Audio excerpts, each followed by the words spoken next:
Hi you guys, welcome to your September 2024 astrological forecast. The month starts off with, on the 1st, Uranus turning retrograde. So all of the outer planets except for Jupiter are all retrograde right now. We've got Uranus in Taurus, okay, turning retrograde on the 1st. Then we have Saturn and Neptune still in Pisces retrograde. And Pluto is retrograde in Aquarius at the end of August, and then on the 2nd it falls back into Capricorn for the last time in our lifetime. Whatever, we'll be long dead before it re-enters Capricorn. It takes that long to get through each zodiac sign, right? So Pluto does move back into Capricorn on the 2nd and is there up until November 19th when it fully moves into Aquarius, okay? And I will be doing a video on Pluto in Aquarius, okay? But anyways, there's a new moon in Virgo on the 2nd. The sun is in, the sun is in Virgo up until the 22nd. And Mercury starts off in Leo in direct motion, you know, on the 1st, right? And moves forward again into Virgo on the 9th. Then, let's see here, Mars is just in Gemini for just the first few days up until the 4th. And Mars moves into Cancer for the rest of the month. Then, okay, we have a full moon, partial lunar eclipse in Pisces, okay, on the 17th.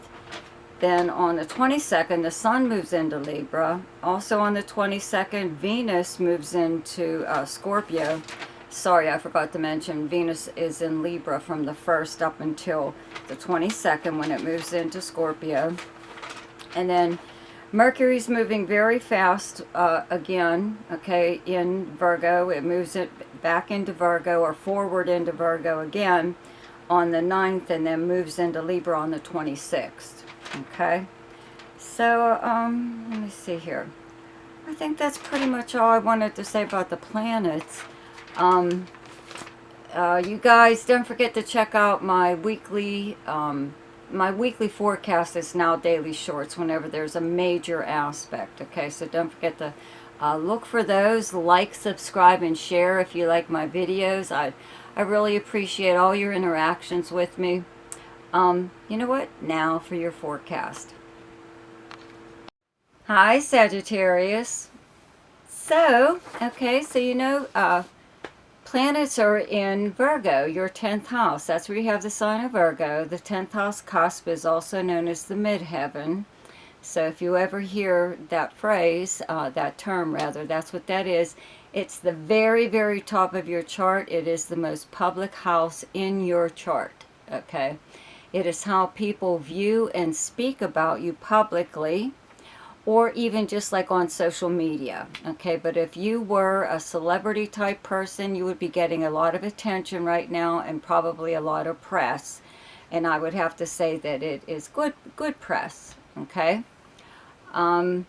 This is how you're known by reputation, professionally, and also personally. So even if you don't work at all or you're retired, there's still something that you've done in the past that people associate with you. And as far as maybe being retired or whatever, this is still your house of like your personal clout, okay? Your status, as far as your social status goes, okay? So the sun is here up until the 22nd, and Mercury was just going back and forth here last month between Virgo and Leo in retrograde motion and direct motion, right? So now this month starts off with Mercury in Leo again in direct motion in your 9th house. That's where you have the sign of Leo. So it's only here up until the 9th, but you're the natural ruler of the 9th house, you know. So when planets are here, sometimes it takes on a little bit more importance than any other sign, okay? So the 9th house is long distance travel and communications, higher learning, foreign countries, people, languages, your philosophy on life, your religious and spiritual beliefs, Legal matters, the house of adventure. But it is the house of media and publishing. It's an internet house, okay? So there could have been something going on here that's, the reason for going back and forth between your 10th house and your 9th house. So maybe you were even learning something possibly on your own to help further your career, or something personally that you would just like to know that does up your reputation in some way or other in the public eye, But now that everything's in direct motion, Mercury does move into Virgo again on the 9th. And because it was already here last month, you may have inquired about a position you were interested in, or even an old employer may have contacted you, or someone that you used to work with, or if you're self-employed, an old client, something or other like that. So now they're contacting you again. If this was about a position that you were interested in, they still want to know if you want it. It doesn't even matter how long ago the position was, or work that you used to do long time ago. And it could be something pretty different, kind of unusual. It could be like temporary, the job, or it's different each time. But it's something, could possibly be something very creative, whatever. But that's why somebody could be contacting you to see if you still, do this very thing that they would like you to do as far as work goes. It could be a service that you provide for people, or something or other, okay? But yeah, you are getting an awful lot of attention. And when Mercury is here again, it's from the 9th to the 26th, then it moves into Libra, into your 11th house. But at this time, you have a lot going on here. There's the new moon on the 2nd in Virgo in your 10th house. So it brings a new beginning of some kind, okay? A new position, a new, anything actually. The way you are being viewed at this time, the public is really interested in you. And Venus was just here, so they find you very, very appealing. Okay, so yeah, you could be the life of the party, the talk of the town, or something. Especially around this new moon, you could get some kind of offer for a new position. Okay, and it doesn't even have to be related to anything that you do now. Even if you're retired, even if you don't work at all, there is still something that you might have done in the past that someone would like you to bring back to life, okay? But on that new moon thing, okay, there's also a full moon this month, and it is in Pisces, and there's also a partial lunar eclipse at the same time. And this is happening in your 4th house of your home, family, the people you live with, your personal life, actually where you physically live and the property surrounding it, your past, your childhood, and let me see, the foundation of how you were raised. Okay, many, many things. So this is where you have Pisces, and the full moon partial lunar eclipse is in Pisces on the 17th. You also have Saturn and Neptune in Pisces transiting here right now, and they're both in retrograde motion. Okay, so there, you could be having problems, living arrangements, or problems with your home, possibly appliances and things like that breaking down, problems with water, like leakage or flooding, something or other, something like that, okay? But a full moon exists to bring a problem to the surface, because this problem has become an issue, and this way you can be done and done with it already. You won't have to deal with it again. Or if you find some kind of solution, is what hopefully happens around this time. A lot of times, though, the full moon, the people you live with or your family may think that you are doing something in regards to your career, or your public life. Again, even if you're retired, your public reputation is out there somewhere, and people are like, I don't know, commenting on it, and this may make your family uncomfortable, you know, whatever. So they may want you to be more careful in public, or about your personal life, something like that. And you know what? It is a good idea to do something like that. Okay. Okay, I do have to mention, just because you were one of the signs that was really affected by Pluto, Pluto has retrograded back into a Capricorn. It was in Aquarius. It falls back into Capricorn very briefly up until November 19th, and then it fully moves into Aquarius. Okay, you also had Pluto in your sign starting in, I think, 1995, but it was there for quite a while. Then it moved into your second house, into Capricorn, your second house of earned income and money and possessions, and your house of self-worth, your feelings of self-worth, your personal values, many things. Okay, so you went through an awful lot of changes with this planet, right?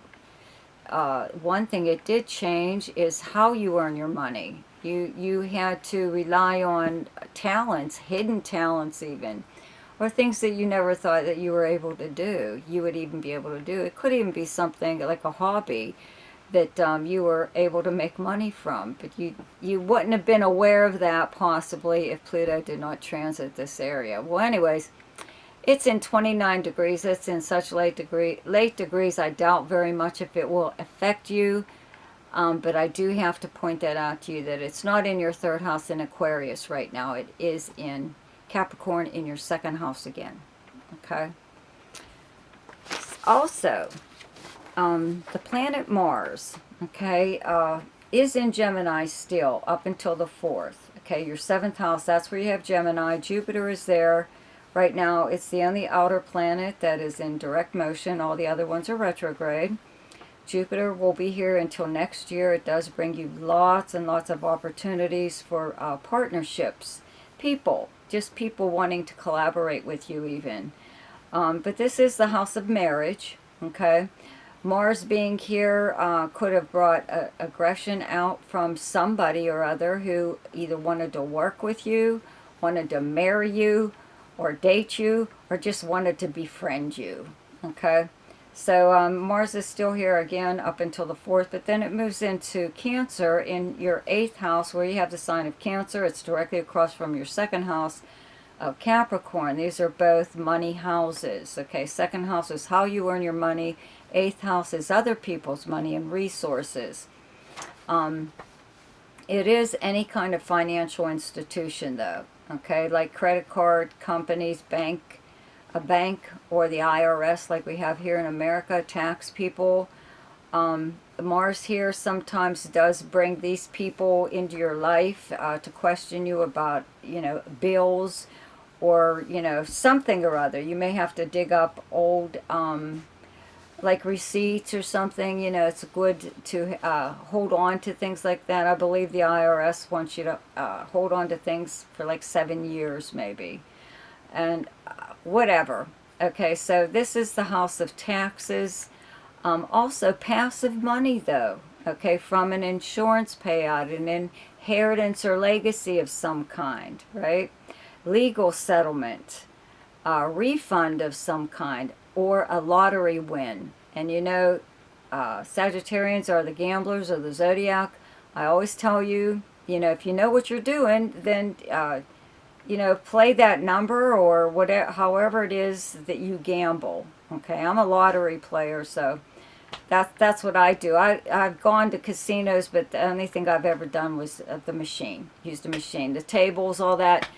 You know, I didn't want to hold anybody up, so I didn't really gamble. You know, I'd probably be good at it, but I prefer numbers. Okay. But anyway, so having Mars here, you know, makes you aggressive in going after money.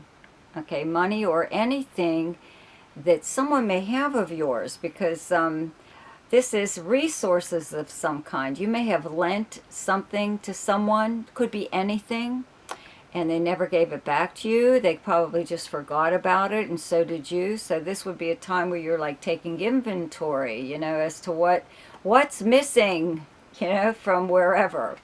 Or you're not really remembering what happened to whatever until you do remember that you lent it to so-and-so. Okay, something like that.